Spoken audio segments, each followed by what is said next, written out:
Memphis, Tennessee, 2006.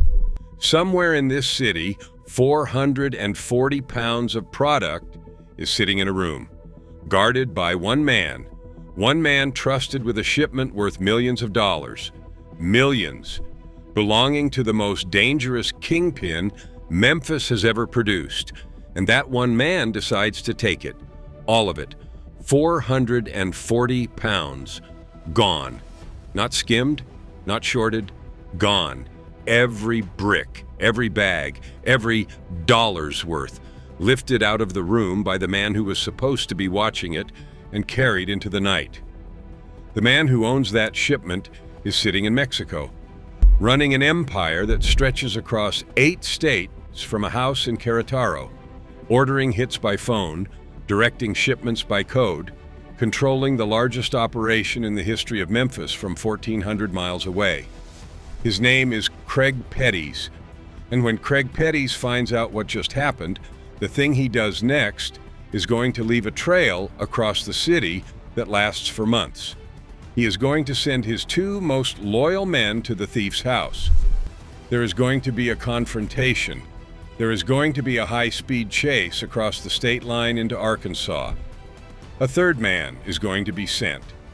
An innocent man is going to be snatched, held for 3 days at different houses across Memphis, and then taken out even after they believe he does not know anything. A man is going to threaten Petties' mother over what happened, and that man is going to be identified over a phone call from Mexico and taken out inside a crowded restaurant in broad daylight. A suspected informant is going to be ambushed at his own home with his children inside. All of it, everybody, every phone call from Mexico. All of it traces back to one theft, 440 pounds, one man, one decision. And here's the part that makes this story different from every other crime story you have ever heard.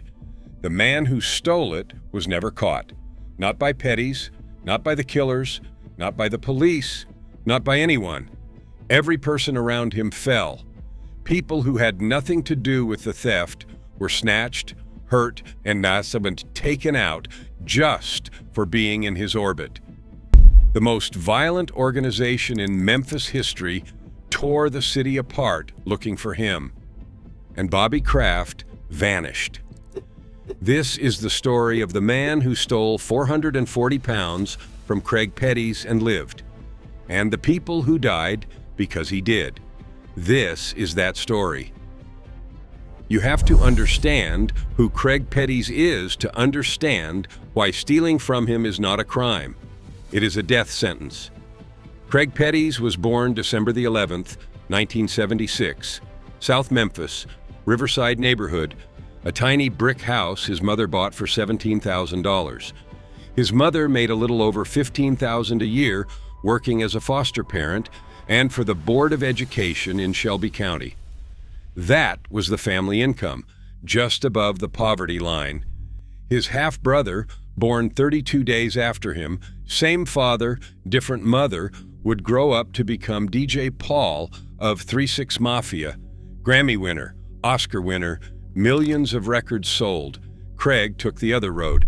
By 15, he was already in the system. First arrest, 1991. A weapon he had bought to intimidate some boys who stole his coat. He accidentally set it off inside his own house and called the police himself to explain. That is the kind of teenager Craig Petties was. Reckless enough to bring a weapon home. Honest enough to call the cops about it. By 16, 2 arrests in one summer for selling product. By 17, a serious charge after an incident, handled in juvenile court, released after brief detention. And then at 18, the moment that built the empire. A top dealer in South Memphis got arrested. His Chevrolet Lumina was impounded at a lot, with $500,000 hidden in a secret compartment. The dealer called Craig's cousin, Antonio Big Wayne Allen, from jail. "Get to the lot. Get the money out of the car before the police find it. I will give you a cut." Big Wayne had one problem. He was too heavy to climb the fence, so he sent Craig, 18 years old, Small enough to scale a fence, bold enough to break into an impound lot to retrieve $500,000 that belongs to a man sitting in a cell. Craig climbed the fence, found the compartment, pulled the cash, and climbed back out. Then they double-crossed the dealer, kept all of it, split it among friends. Craig took $50,000 for himself, bought a Cadillac, gave his mother money to remove a tree from their yard, and invested the rest in product. That $50,000 is where the entire empire starts. Within a year, Craig Petties had outsold every other dealer in South Memphis. He rose to lead the Memphis branch of the Gangster Disciples. He met his two most loyal soldiers, cousins Clinton and Martin Lewis. Clinton they called Goldie, Martin they called M. Both teenagers, both willing to do anything Craig asked. By 22, Petties owned a house in the middle-class suburb of Hickory Hill, paid $185,000 for it, cash. He bought a Bentley for $339,000, a Mercedes for $112,000, property in Las Vegas, and then he connected to the source, Edgar Valdez Villarreal, La Barbie, a high-ranking leader in Mexico's Beltran Leyva cartel. The connection was cited by the DEA as the first time a Black American had ever been accepted as a partner by a Mexican cartel. Not a buyer, a partner. Shipments came in on tractor-trailers through Interstates 55 and 40, 300 to 1,100 pounds at a time. One single shipment totaled 5,500 pounds with a street value of $50 million. Craig Petties, the kid who climbed a fence for $50,000, was now moving tens of millions a week through Memphis and 7 other states. And when the law started closing in, he did not run to a safe house. He ran to Mexico, bought a home in an upscale subdivision in Querétaro, and kept running the empire by phone. Every time the Mexican authorities got close, a corrupt employee at the United States Embassy tipped him off. He would move to a new city, change his phone, destroy the old one after every call. His lieutenants did the same. The DEA called it great phone discipline, the kind of operational security that kept him invisible for years. He was added to the U.S. Marshals' 15 Most Wanted list, featured on America's Most Wanted. And still, for 5 years, nobody could touch him. That is who Bobby Kraft stole from. A man sitting in Mexico with a cartel connection, a 15 Most Wanted listing, an army of men on speed dial, and a proven willingness to make anyone who crossed him disappear. And Bobby Kraft took 440 pounds of his product and disappeared. Now here is what happened to everyone except Bobby Kraft. The Lewis cousins got the call first. Clinton Goldie Lewis and Martin M. Lewis, Petties' most loyal enforcers, the men who had been with him since they were teenagers. When the word came from Mexico that Kraft had taken the shipment, the cousins were dispatched to Kraft's house. They did not knock. They descended on the property. It went loud. The whole block heard it. And then Kraft ran, out the back, into a vehicle. And what followed was a high-speed chase that crossed the city of Memphis, hit the highway, and did not stop until they were across the state line into Arkansas. They lost him. Clarence Brody was sent next, another one of Petty's enforcers, a man who had already proven what he was willing to do. Brody hunted Kraft through the streets, through the contacts, through anyone who might know where Kraft had gone. He could not find him either.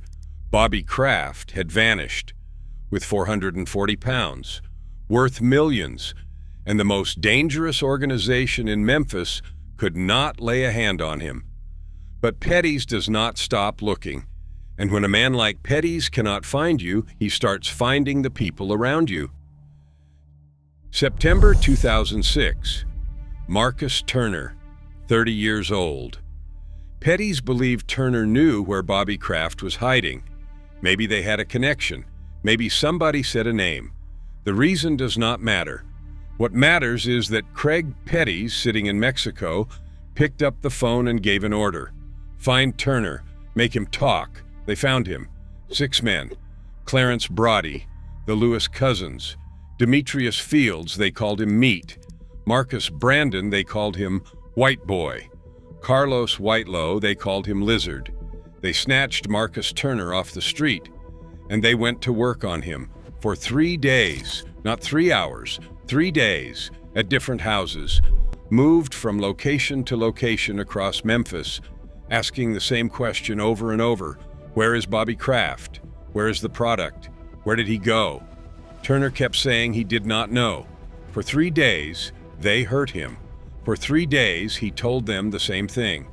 I do not know where Bobby Kraft is. On the 3rd day, they believed him, and then they took him out anyway. On September the 27th, 2006, the body of Marcus Turner was found dumped in a ditch just across the state line in Mississippi, just outside Memphis. 30 years old. Dead because somebody thought he might know where Bobby Kraft went. He did not know. They knew he did not know. They took him out anyway, because in Craig Petties' world, once you are in the room, you do not leave the room. And it did not stop, because what happened to Turner set off a chain reaction that proved exactly how far Craig Petties was willing to reach from 1,400 miles away. A man named Mario McNeil, 33 years old. When McNeil found out what had been done to Marcus Turner, he did something that, in any other world, would be understandable. He was furious, and he directed that fury at the one person he should never have mentioned. He threatened Craig Petties' mother. Now, Petties is in Mexico, 1,400 miles from Memphis. He cannot walk outside and handle this himself, but he does not need to. He has the phone, and the phone is the most dangerous weapon in this entire story. Petties calls Martin Lewis. March the 16th, 2007. Martin Lewis gets driven to a restaurant on the south side of Memphis. A regular spot. Afternoon, people eating. Normal day. Lewis walks in. He is on the phone with Carlos Whitelow. And Whitelow, who is somewhere else entirely, describes the target to Lewis over the phone. What he looks like, where he is sitting. A physical description relayed in real time so that the man can identify someone he has never seen before in a room full of strangers. Lewis spots him. And it happens. Inside a crowded restaurant, middle of the day, people eating at their tables. Then walks out. A man threatened Petties' mother. From Mexico, Petties made one phone call, and within hours, that man was gone, identified by his clothes, in a restaurant, at lunch. That is what Bobby Kraft was running from. That is the machine he stole from and walked away from. And every body that dropped in his wake is proof that the only reason Kraft is alive is that he was smarter, faster, or luckier than every other person in this story. And there is one more, Mario Stewart, a member of the organization, suspected of being an informant. Petties gave the order. The first man assigned to do it was Orlando Pride. Pride and Stewart were friends, had history together, and one night, Pride went to Stewart's backyard to carry out the order. He stood there in the dark, and he could not do it. He walked away because of the friendship. Petties did not accept that. He assigned Clarence Brody instead, offered $50,000. In March of 2005, Fields drove Brody to Stewart's home in the suburbs. Brody found a way inside, and he waited. When Stewart came home, Brody was waiting. It happened at his own front door, with his children inside the house. And here is the detail that should chill you. The man who refused the hit, Orlando Pride, was later recorded in a conversation with Stewart before Stewart's death, confessing that Petties had ordered him to do it. Stewart was secretly recording him. Pride admitted on tape that he had stood in Stewart's backyard one night, ready to carry out the order, and backed down because of their friendship. That recording ended up in the federal case file. Pride's own voice, admitting to a hit he almost carried out, played back in a courtroom. The same thing that always gets them, their own words. And through all of this, every hit, every session, every phone call from Mexico, every body dumped across state lines, the original cause of all of it, the man who pulled the first thread, the man who stole 440 pounds and set every domino falling, Bobby Kraft was nowhere. The Lewis cousins could not find him at the house. They could not catch him on the highway. Brody could not track him through the streets. The entire Petties organization, 40-plus members, cartel connections, corrupt embassy contacts, America's most wanted, the DEA, the FBI, the U.S. Marshals, none of them could find Bobby Kraft. And then in January of 2008, Craig Petties himself was arrested in Querétaro, Mexico. Along with a woman and 3 bodyguards, he was extradited to the United States. In 2009, he pleaded guilty to 19 charges, including 4 homicides. In 2013, a federal judge sentenced him to 9 life sentences, no possibility of parole. Over 40 members of his organization were convicted: the Lewis cousins, Brody, Fields, Whitelow. All of them, the largest drug case in Memphis federal court history, dismantled piece by piece. And the strangest detail in the entire case is one that has nothing to do with the violence. Craig Petties' half-brother is DJ Paul. From 3-6 Mafia, same father, born 32 days apart. One grew up to win a Grammy, to win an Oscar, to stand on a stage in Hollywood and accept an Academy Award for a song called "It's Hard Out Here for a Pimp." A song about the life his own brother was living for real while he was making music about it. 3-6 Mafia sold over 6 million albums. DJ Paul became one of the most successful figures in Memphis music history. Craig Petties got 9 life sentences. Same blood, same city, same father, same starting line. One brother made a song about the life. The other brother lived it, bled for it, and will die in a federal cell because of it. DJ Paul spoke on it once, years later. "They set my brother up," he said. "They took my brother." Whether that is grief-talking or truth, it is the one public statement from the famous brother about the brother the world was never supposed to know about. The brother whose name you will not find in any 3-6 Mafia interview, any album liner notes, any behind-the-scenes documentary. He exists in the court record and nowhere else in the public eye.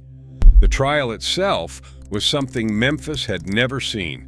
The jury's identity was kept secret, not just sealed, secret. Only the defense attorneys and the federal prosecutors were allowed to know who sat in that box, because the judge believed that if Petties' associates or the Mexican cartel learned the jurors' names, those jurors would be in danger. Think about that. A federal judge in an American courtroom deciding that the jury has to be anonymous because the defendant's organization is so dangerous that knowing who convicted him could put you in danger. During the trial, Petties stood up and said one thing to the families of the people who were gone because of him: "I apologize for the decisions I made in life." 9 life sentences, no parole. He is currently serving them at USP Allenwood, a high-security federal prison in Pennsylvania. He will die there. And Bobby Kraft, the man who started it all, the man who stole 440 pounds and set off a chain that left people across 2 states. As far as the public record shows, Bobby Kraft was never caught by Petties' organization. He was never touched. He took 440 pounds from a man who made people disappear for far less, and he walked away with his life. Marcus Turner did not walk away. He was held for 3 days and taken out for knowing nothing. Mario McNeil did not walk away. He was identified by his clothing and taken out inside a restaurant. Mario Stewart did not walk away. He was taken out at his own home with his children inside. Orlando Pride did not walk away. His own confession was played back to him in a federal courtroom. Craig Petties did not walk away. He got 9 life sentences. The Lewis cousins did not walk away. Life in prison, 40-plus people. Exposed, convicted, sentenced, gone. And Bobby Kraft, the man whose theft triggered the entire chain, is the one name in this story that never shows up in a sentencing hearing. 440 pounds, 1 decision. A trail of bodies that stretches from Memphis to Mississippi to Arkansas to Mexico. And the man who started it all is the only one who walked away clean. Subscribe to Bloody Reports. There are 1,000 stories like this one that nobody has told the right way yet. This was one of them.